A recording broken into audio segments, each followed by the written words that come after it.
Now a certain man was sick, Lazarus from Bethany, of the village of Mary and her sister Martha. It was that Mary who had anointed the Lord with ointment, and wiped his feet with her hair, whose brother Lazarus was sick.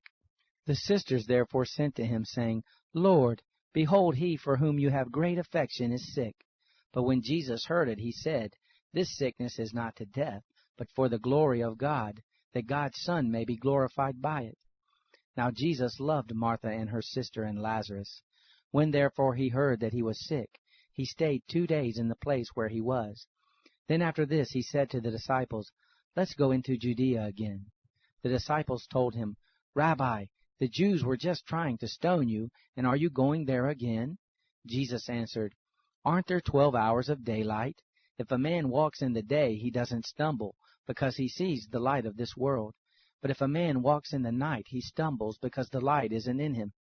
He said these things, and after that he said to them, Our friend Lazarus has fallen asleep, but I am going so that I may awake him out of sleep.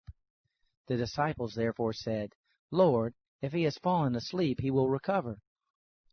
Now Jesus had spoken of his death, but they thought that he spoke of taking rest in sleep. So Jesus said to them plainly then, Lazarus is dead. I am glad for your sakes that I was not there, so that you may believe. Nevertheless, let's go to him. Thomas, therefore, who is called Didymus, said to his fellow disciples, Let's go also, that we may die with him. So when Jesus came, he found that he had been in the tomb 4 days already. Now Bethany was near Jerusalem, about 15 stadia away. Many of the Jews had joined the women around Martha and Mary to console them concerning their brother. Then when Martha heard that Jesus was coming, she went and met him, but Mary stayed in the house. Therefore Martha said to Jesus, Lord, if you would have been here, my brother wouldn't have died. Even now I know that whatever you ask of God, God will give you. Jesus said to her, Your brother will rise again. Martha said to him, I know that he will rise again in the resurrection at the last day. Jesus said to her, I am the resurrection and the life. He who believes in me, though he die, yet will he live. Whoever lives and believes in me will never die. Do you believe this? She said to him, Yes, Lord, I have come to believe that you are the Christ, God's Son, he who comes into the world. When she had said this, she went away, and called Mary her sister secretly, saying, The teacher is here, and he is calling you. When she heard this, she arose quickly and went to him. Now Jesus had not yet come into the village, but was in the place where Martha met him. Then the Jews who were with her in the house and were consoling her, when they saw Mary, that she rose up quickly and went out, followed her, saying, She is going to the tomb to weep there. Therefore when Mary came to where Jesus was and saw him, she fell down at his feet, saying to him, Lord, if you would have been here, my brother wouldn't have died. When Jesus therefore saw her weeping, and the Jews weeping who came with her, he groaned in the spirit and was troubled, and said, Where have you laid him?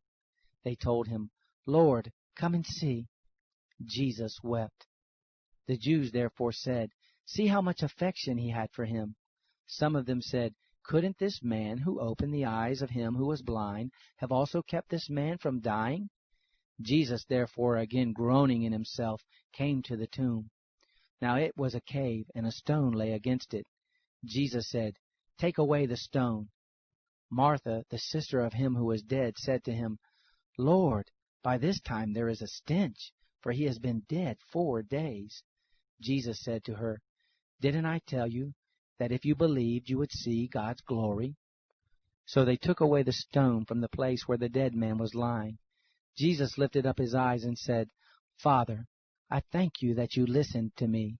I know that you always listen to me, but because of the multitude that stands around I said this, that they may believe that you sent me. When he had said this, he cried with a loud voice, Lazarus, come out! He who was dead came out, bound head and foot with wrappings, and his face was wrapped around with a cloth. Jesus said to them, Free him, and let him go. Therefore many of the Jews who came to Mary and saw what Jesus did believed in him.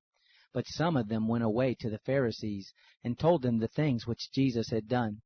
The chief priests therefore and the Pharisees gathered a council and said, What are we doing? For this man does many signs. If we leave him alone like this, everyone will believe in him, and the Romans will come and take away both our place and our nation."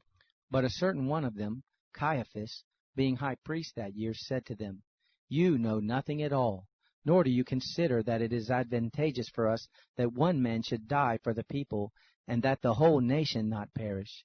Now he didn't say this of himself, but being high priest that year, he prophesied that Jesus would die for the nation, and not for the nation only, but that he might also gather together into one the children of God who are scattered abroad. So from that day forward they took counsel that they might put him to death. Jesus therefore walked no more openly among the Jews, but departed from there into the country near the wilderness, to a city called Ephraim. He stayed there with his disciples. Now the Passover of the Jews was at hand. Many went up from the country to Jerusalem before the Passover to purify themselves. Then they sought for Jesus and spoke one with another as they stood in the temple, "What do you think? That he isn't coming to the feast at all?" Now the chief priests and the Pharisees had commanded that if anyone knew where he was, he should report it, that they might seize him.